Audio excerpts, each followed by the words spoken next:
اس دور کے مجدد شیخ الاسلام محمد بن عبد الوہاب رحمہ اللہ نے رسول اللہ صلی اللہ علیہ وسلم کی دعوت عام لوگوں کو سمجھانے کے لیے قرآن کے 4 قاعدے بیان کیے ہیں اور ان کو ایک تصنیف کی شکل دی ہے اور اس کا نام القواعد الاربعہ رکھا ہے کہ 4 قاعدے جو کہ قرآن مجید کی آیات سے مستنبطہ ہیں اور ان کو جاننے کے بعد ایک آدمی اسلام کی دعوت اور اس کی حقیقت سمجھ سکتا ہے۔ اور اسی طرح جو آپ کے مخالفین ہیں، چاہے وہ یہود و نصارہ ہوں، مجوس ہوں، بت پرست ہوں یا سورج چاند کی عبادت کرنے والے ہوں، ان کے عقیدے کی خرابی کا اندازہ ہو سکتا ہے، جن کا خلاصہ میں آپ کے سامنے اپنے الفاظ میں بیان کرتا ہوں کہ پہلا قاعدہ یہ ہے کہ وہ لوگ، وہ کفار جن کے دور میں اللہ تعالیٰ نے نبی علیہ الصلوۃ والسلام کو مبعوث فرمایا ہے، وہ اللہ پر ایمان رکھتے تھے، جس کا اللہ نے قرآن میں ذکر کیا ہے وَلَئِن سَأَلْتَهُمْ مَنْ خَلَقَ السَّمَاوَاتِ وَالْأَرْضِ، ان سے پوچھیں کس نے زمین اور آسمان کو پیدا کیا ہے۔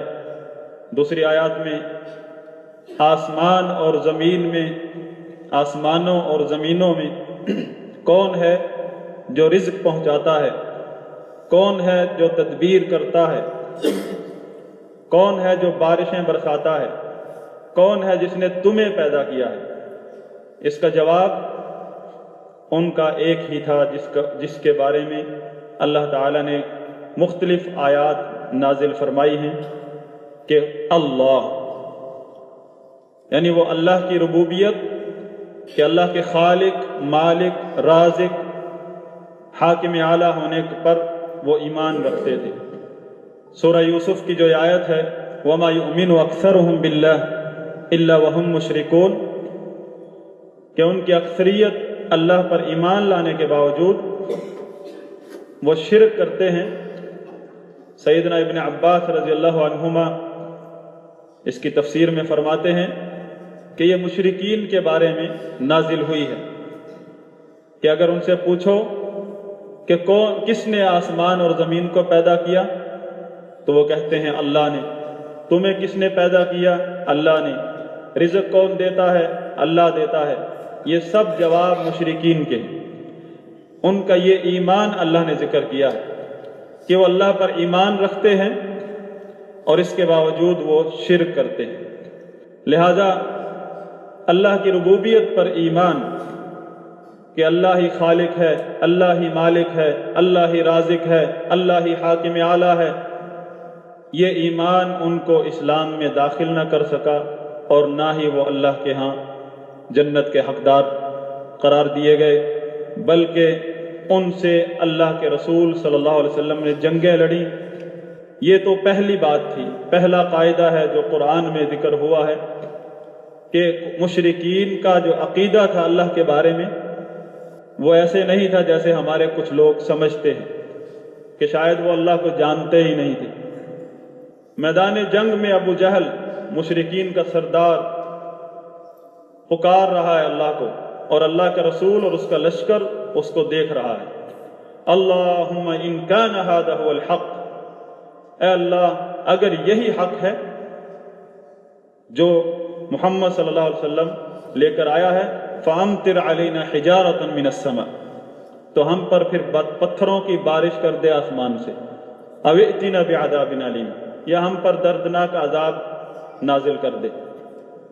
اللہ کو پکار کے حکم بنا رہا ہے، فیصلہ اللہ سے کروا رہا ہے۔ عناد اس حد تک ہے کہ میں نے یہ حق نہیں تسلیم کرنا جو محمد علیہ الصلوۃ والسلام بیان کر رہا ہے، جس کا خلاصہ یہ ہے کہ نہیں ہے کوئی معبود برحق سوائے اللہ، یہ نہیں ماننا ہے۔ اجعل الآلہۃ الہا واحدا، کہ تمام الہا کو چھوڑ کر ایک الہ کو مان لیں، ان ھذا لشیء عجاب، یہ تو بڑی عجیب بات ہے۔ یہ عقیدہ ان کو، عقیدہ توحید کہ ایک اللہ کی عبادت، اللہ کے ساتھ کسی اور کی عبادت نہیں ہو سکتی، یہ وہ تسلیم نہیں کر سکتے تھے۔ آلہہ، اجعل الآلہۃ الہا واحدا، لفظ آلہہ اس دور میں بولا جاتا تھا، آج بھی وہی چیزیں موجود ہیں لیکن لفظ چینج ہو گئے ہیں، الفاظ تبدیل کر دیے گئے۔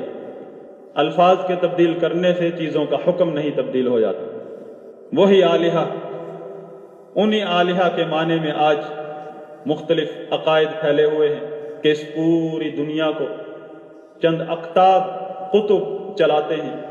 سندھ کا قطب کوئی اور ہے، راجستھان کا قطب کوئی اور ہے، پنجاب کا قطب کوئی اور ہے، یو پی کا قطب کوئی اور ہے، افغانستان کا ابدال کوئی اور ہے، اور یہ اللہ تعالیٰ نے ان کو ڈیوٹیاں سنبھالی ہوئی۔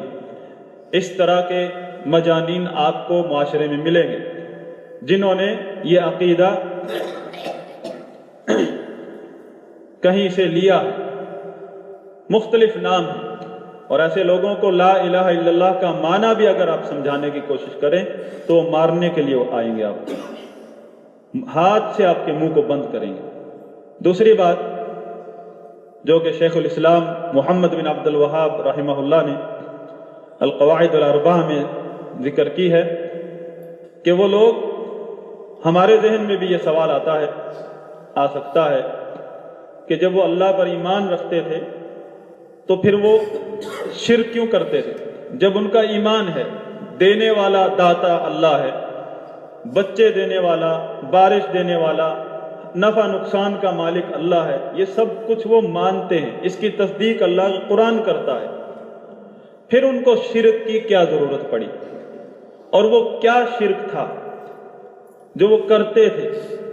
شرک وہ کرتے تھے، غیر اللہ کے نام کے نظر و نیاز کرتے تھے، غیر اللہ کو پکارتے تھے، غیر اللہ کے نام کا ذبح کرتے تھے، غیر اللہ کے نام کے جانور خاص کرتے تھے۔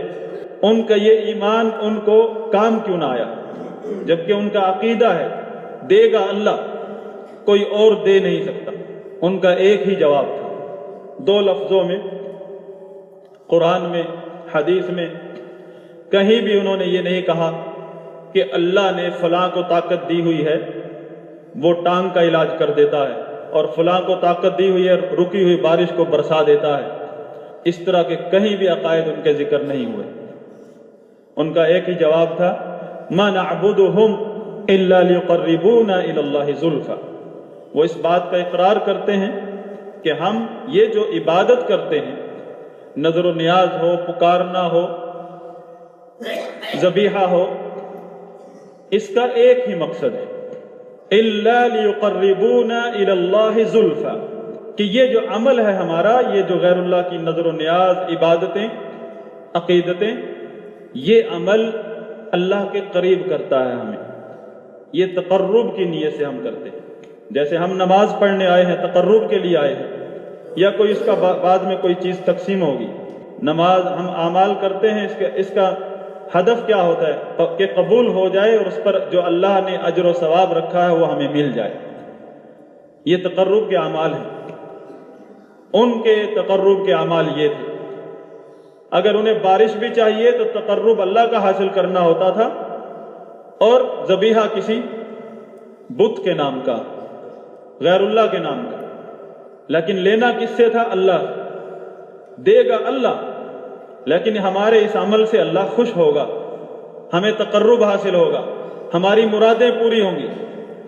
دوسری جگہ کہتے تھے ہؤلاء شفعاؤنا عند اللہ، یہ اللہ کی بارگاہ میں، اللہ کے ہاں ہمارے شفعاء ہیں، شفاعت کرتے ہیں، سفارش کرتے ہیں۔ جبکہ مشرکین عرب آخرت پر تو ایمان ہی نہیں رکھتے تھے، مرنے کے بعد زندہ ہونے کو وہ مانتے ہی نہیں تھے، اور شفاعت کا لفظ جب آتا ہے تو ہمارے ذہن میں حشر کا میدان فوراً آ جاتا ہے۔ وہ شفاعت جو اللہ کے انبیاء اور اولیاء کریں گے وہ برحق ہے، اس کا قرآن نے اثبات کیا ہے۔ یہاں جس شفاعت کی نفی ہو رہی ہے وہ مشرکین کا دعویٰ وہ مشرکین جس شفاعت کا عقیدہ رکھتے تھے اس کی نفی ہو رہی ہے۔ آخرت میں تو ان کو کسی کی شفاعت نہیں چاہیے، ان کا آخرت پر ایمان ہی نہیں۔ ان کو تو ابھی بارش چاہیے، بارش کے لیے سفارشی چاہیے، ابھی بیٹا چاہیے، بیماری ہے اس کی شفا چاہیے، لیکن ان کا ایمان ہے وَمَا يُؤْمِنُ أَكْثَرُهُمْ بِاللَّهِ، وہ اللہ پر ایمان رکھتے ہیں لیکن شرک کے ساتھ شرک کرتے ہیں، پھر غیر اللہ کے نام کی نظر و نیاز کر کے اللہ سے مانگتے ہیں۔ عقیدہ کیا ہے؟ یہ جو ہم نظر و نیاز کریں گے، یہ جو کام کریں گے غیر اللہ کے نام کا، اس سے اللہ خوش ہوگا، یہ اعمال ہمیں اللہ کا تقرب حاصل کرنے میں سبب بنیں گے اور ہماری مرادیں پوری ہوں گی۔ تو انہوں نے بول کر بتا دیا کہ ہمارا عقیدہ صرف اتنا ہے ان کے بارے میں، ہم ان کی جو نظر و نیاز کرتے ہیں، ان کے نام کا ذبیحہ کرتے ہیں، ان کو پکارتے ہیں اس لیے کہ یہ کام، یہ عمل ہمارا اللہ کو خوش کرتا ہے، اس سے تقرب حاصل ہوتا ہے۔ اور اگر ان سے پوچھا جائے دینے والا کون ہے تو کہتے ہیں اللہ۔ کہیں انہوں نے جواب میں یہ نہیں کہا کہ اللہ نے کسی اور کی بھی ڈیوٹی لگائی ہوئی۔ اس حد تک ان کی توحید، اس کو اللہ کے افعال، اللہ تعالیٰ کو اس کے افعال میں ایک ماننا، اسے توحید ربوبیت کہتے ہیں۔ اللہ تعالیٰ کو اس کے افعال میں ایک ماننا، اس کو توحید ربوبیت کہتے ہیں، اور اس پر ان کا ایمان ہے۔ تو پتہ چلا توحید ربوبیت، خالی توحید ربوبیت پر ایمان بندے کو مسلمان نہیں بنا دیتا۔ تیسری بات کہ رسول اللہ صلی اللہ علیہ وسلم کے دور میں جتنے بھی کفار ہیں، چاہے وہ مشرکین عرب ہیں، چاہے وہ فارس کے مجوس ہیں، چاہے وہ یہود و نصارہ ہیں، ان کے بھی فرقے ہیں، چاہے سورج چاند کے وہ سجدے کرنے والے، جتنے بھی کفار تھے ان کا ایک مذہب نہیں تھا، ایک عقیدہ نہیں تھا، مختلف عقائد اور مذاہب کے لوگ تھے وہ۔ لیکن کیا نبی صلی اللہ علیہ وسلم نے ان میں فرق کیا؟ اللہ کا حکم نازل ہوا ان سب کے بارے میں، قاتلوہم حتی لا تکون فتنہ ویکون الدین کلہ للہ۔ ان سب سے آپ جنگ کریں۔ نبی علیہ السلام کی سب سے جنگ تھی، مسلمان کی مسلمان سے جنگ نہیں ہوتی، اللہ کے دشمنوں سے جنگ ہوتی ہے۔ ان سب سے اللہ کے نبی کو حکم ہوا کہ ان سب سے آپ کی جنگ، حتیٰ کہ ایک اللہ کی عبادت ہو جائے، شرک مٹ جائے۔ اور ان میں ایسے بھی لوگ تھے جو قوم نوح کے دور کے 5 بزرگ، جو ہماری زبان میں اس کو پنجتن پاک کہتے ہیں، پاک ہستیاں یعنی اولیاء، اللہ کے ولی، اس میں کوئی شک نہیں وہ اللہ کے ولی تھے۔ لیکن جس طرح نوح علیہ السلام جو سب سے پہلا رسول، اللہ نے ان پنجتن سے منع کرنے کے لیے بھیجا، ان پنجتن کے عقیدت مندوں کو ایک اللہ کی عبادت کی دعوت دینے کے لیے بھیجا۔ اسی طرح وہی پنجتن جو تھے رسول اللہ صلی اللہ علیہ وسلم کی بعثت سے پہلے وہ ظاہر ہو چکے تھے مشرکین عرب کے اندر، اور ابن عباس رضی اللہ عنہ کی گواہی ہے کہ وہ ان کے نام لے لے کر بتائے۔ سورہ نوح کے اندر ان کے نام بھی ہیں، سورہ نوح 29واں سپارہ، اس کی تفسیر ابن کثیر اردو ترجمے میں موجود ہے، بخاری شریف میں تفسیر کا ایک پورا چیپٹر ہے، وہاں بھی سورہ نوح کی تفسیر کا چیپٹر ہے، وہاں تفصیل سے ان کے نام ذکر ہیں۔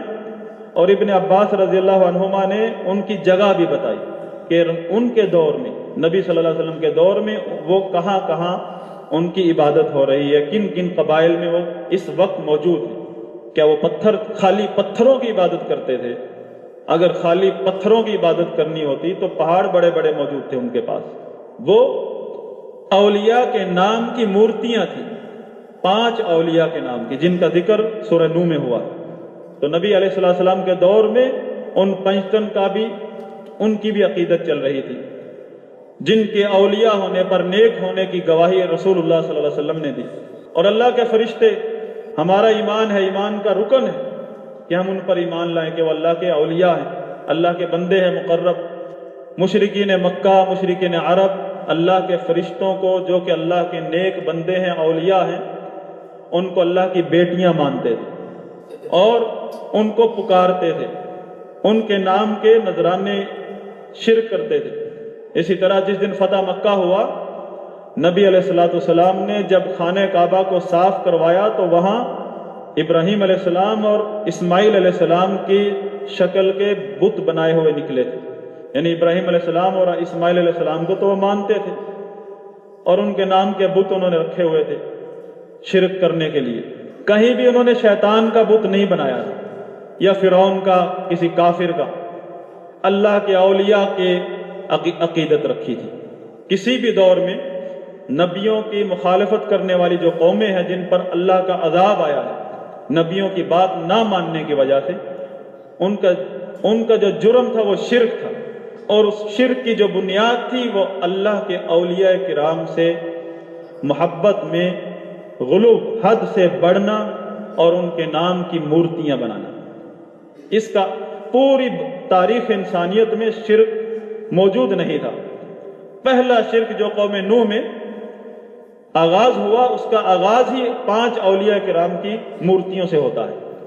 اور پہلا رسول جس کو اللہ بھیجتا ہے وہ نوح علیہ السلام ہے، اور اس کا واسطہ بھی ان لوگوں سے پڑتا ہے جو پنجتن کے عقیدت مند تھے.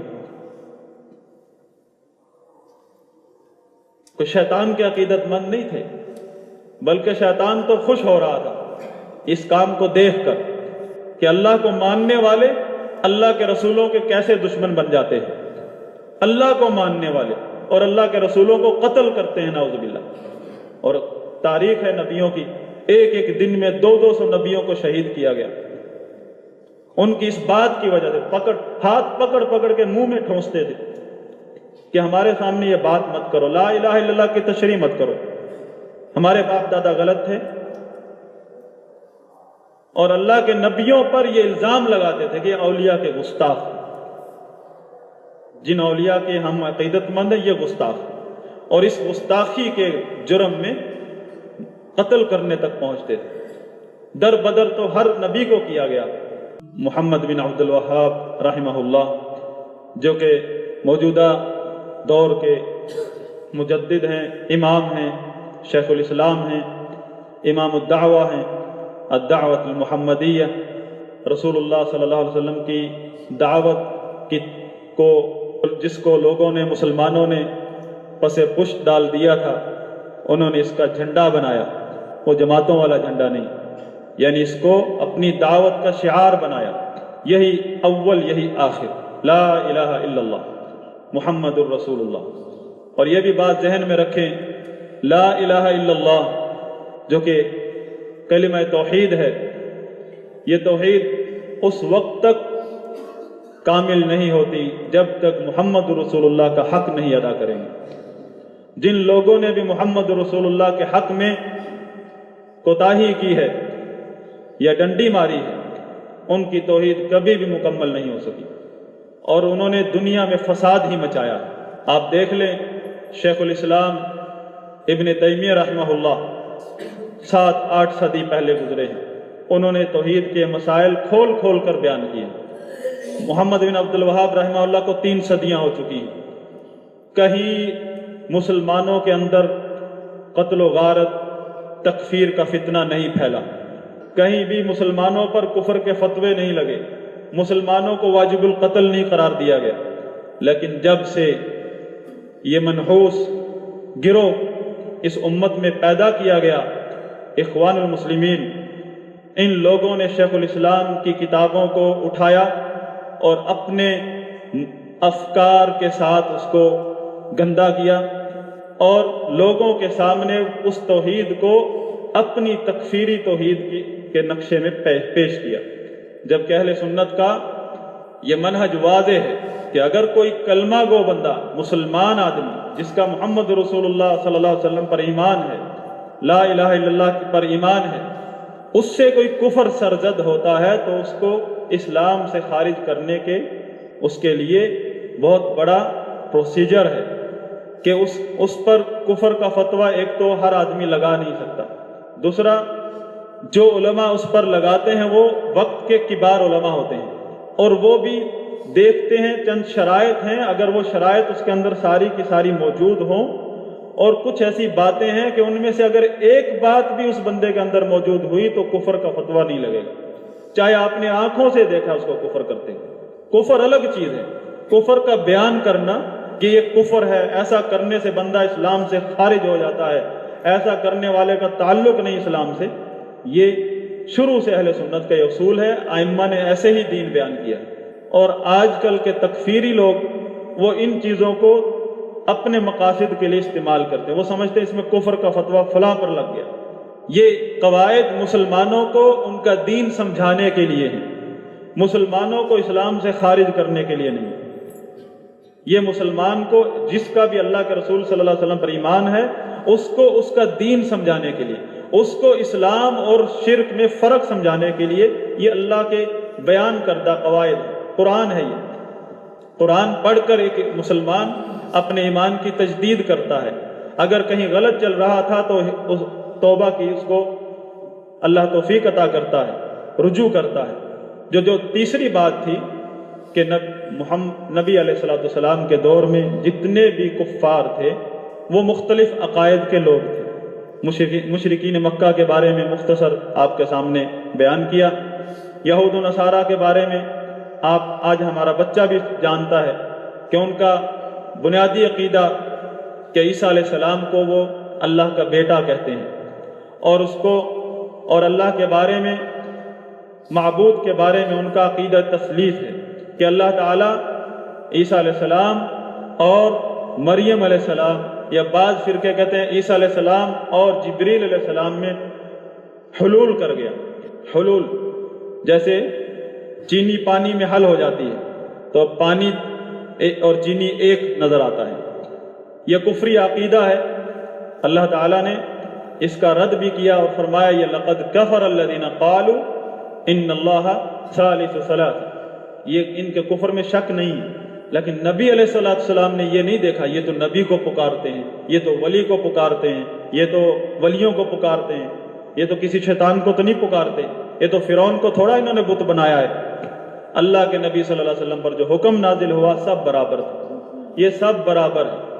چوتھی بات کہ نبی علیہ السلام کے دور کے مشرکین اللہ کو ہی مشکل کشا سمجھتے تھے، یہ بات عجیب لگتی ہے۔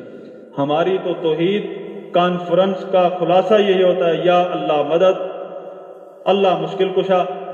لا الہ الا اللہ کی پر 2 گھنٹے تقریروں کا خلاصہ یہ ہوتا ہے اللہ ہی مشکل کشا، اور اس میں تو کوئی شک نہیں اللہ ہی مشکل کشا ہے، لیکن اس میں آپ کوئی نئی بات نہیں لے کر آئے۔ یہ تو ابو جہل کا بھی عقیدہ ہے، ابو جہل بھی اتنا ایمان تو رکھتا ہے، پھر ان کا شرک کیا ہے؟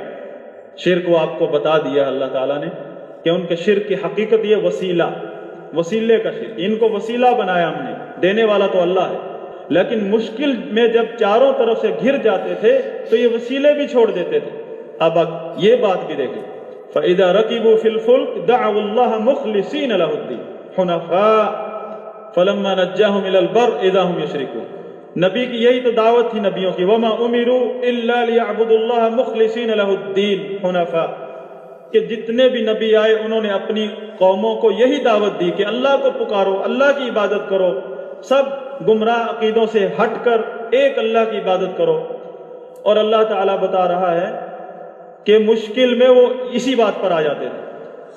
اکرمہ بن ابی جہل فتح مکہ کے بعد بہترین کمانڈر تھا مشرکین کے لشکر میں، جب فتح مکہ ہوا تو اس نے کہا اب یہاں رہنے کا کوئی سبب نہیں ہے، مکہ چھوڑ کر بحر احمر پر کشتی میں سوار ہو کر حبشہ کی طرف فرار ہو رہا تھا۔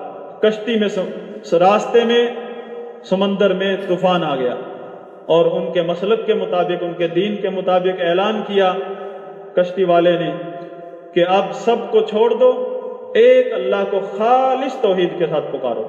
اسی وقت اکرمہ کے دماغ میں چوٹ لگی، یہی بات تو محمد صلی اللہ علیہ وسلم ہمیں کہلوانا چاہتے ہیں اور اس پر ہم ان سے جنگیں لڑ رہے ہیں۔ تو اسی وقت اس نے کہا کشتی واپس کرو، اور مکہ پہنچا، حالانکہ جان کا خطرہ تھا، جان کے خطرے کے باوجود مکہ پہنچا، توبہ کی، اسلام قبول کیا، اور بعد میں بہترین جرنیل صحابی بنے۔ یہی ایک بات تھی کہ وہ مشکل میں اللہ کو پکارتے تھے، لیکن جب مشکل ٹل جاتی تھی پھر وہ شرک پر آ جاتے تھے۔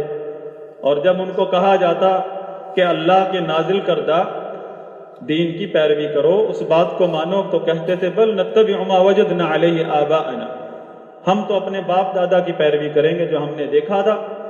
اب جب اترائے ہوئے ہیں، جب کوئی مشکل نہیں ہے تو باپ دادا کا دین سامنے آ جاتا ہے، پھر تقلید آتی ہے۔ مشکل میں ہوتے تھے تو سب کچھ چھوڑ دیتے تھے۔ اب یہاں سے آپ اندازہ لگا لیں کہ ان کے شرک کی یہ اتنی سی، ہمارے نزدیک اتنی سی ہے، اتنی سی اصلیت ہے ہمارے نزدیک۔ ہم جس معاشرے میں رہتے ہیں ہم اس کو چھوٹا سا شرک کہتے ہیں، وسیلہ تو بنایا ہے، اور جبکہ نبی صلی اللہ علیہ وسلم نے اسی بات پر جنگیں لڑی ہیں سب سے۔ پھر نبی علیہ السلام کا واسطہ سب سے پڑا ہے۔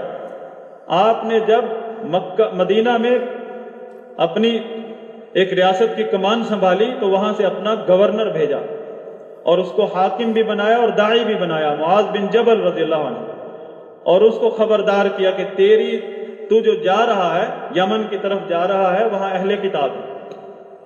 اب اہل کتاب سے کیا کرنا ہے آپ نے؟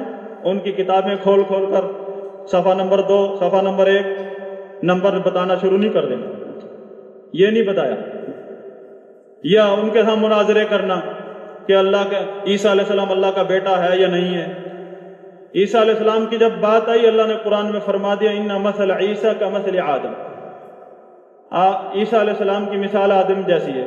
عیسیٰ علیہ السلام کے باپ نہیں ہے، اس بات پر اس کو معبود بنا لیا، اور آدم کا تو باپ بھی نہیں ہے، ماں بھی نہیں ہے، اس سے پہلے کوئی چاچا تایا برادری بھی نہیں ہے، انسان ہی نہیں ہے کوئی، اس کو کیا بنائیں گے پھر؟ اور فرمایا اللہ نے اپنے نبی کو اگر اس کے بعد بھی یہ تم سے جھگڑا کریں، مناظرے کریں تو کہہ دو آ جاؤ فوراً، مباہلہ کرو، ٹائم ضائع نہیں کرو، ان سے مباہلہ کرو، آ جاؤ، ہم اپنے بیوی بچوں کو، اپنے اولاد کو، سب کو بلا لیتے ہیں اور تم اپنوں کو بلا لو، اور لعنت کرتے ہیں جھوٹوں پر۔ باقی جب دعوت کی بات آئی، دعوت یہ طریقہ نہیں مناظروں کے لیے کھڑے ہوئے، اپنوں کو گمراہ کر رہے ہیں۔ دعوت کی بات آئی، نبی صلی اللہ علیہ وسلم نے فرمایا اول چیز جو جس کی آپ نے یہود و نصارہ کو دعوت دینی ہے، الی ان یوحد اللہ، ان کو جو سب سے پہلی بات جو کہنی ہے وہ کہ ایک اللہ کی عبادت کرو، اس پر آؤ۔ قل یا اہل الکتاب تعالوا الی کلمۃ سواء بیننا وبینکم الا نعبد الا اللہ ولا نشرک به شیئا، آ جاؤ ایک برابر، ایک بات جو تم بھی مانتے ہو ہم بھی مانتے کہ اللہ کے سوا کسی کی عبادت نہیں کریں گے، اس کے ساتھ معمولی سا بھی شرک نہیں کریں گے، ولا يتخذ بعضنا بعضا اربابا من دون اللہ، اور ہم ایک دوسرے کو رب نہیں بنائیں گے۔ کہ مشرک نصارہ سے بھی دعوت توحید کی ہوگی، توحید کی بات ہوگی۔ جب وہ ان جھگڑوں میں آئے تو سیدھا سیدھا جواب ہے، آؤ مباہلہ کرو۔ اللہ سے دعا ہے کہ اللہ تعالی ہمیں نبی علیہ السلام کی دعوت کو سمجھنے کی توفیق عطا فرمائے۔